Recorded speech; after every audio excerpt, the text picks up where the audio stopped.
سلام د ټولو دوستانو څخه هيله کوم چې د تازه مهمو موضوعاتو لپاره زمونږ چينل درسره سبسکرايب کړئ او ویډیو تر پايه وګورئ. داوړ له پاکستان غوښتي چې د خلیلزاد او باجوه د پټ لیدنې جزییات رسوا کړي.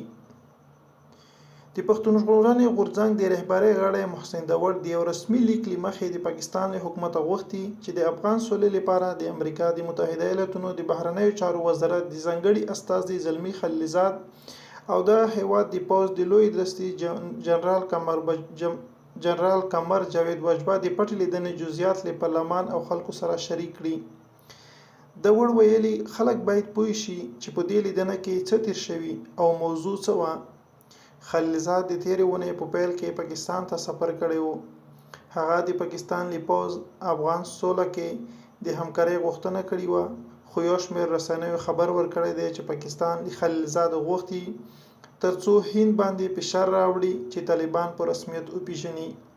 نو محترمو، دا همغه راپور و چې مونږ هم نه پوهیږو، هیڅوک نه پوهیږي چې لوبه په کوم طرف روانه ده، خو خدای دې وکړي چې همدا راپور مو خوښ شوی وي. د نورو خوندورو راپورونو لپاره زمونږ چینل درسره سبسکرايب کړئ.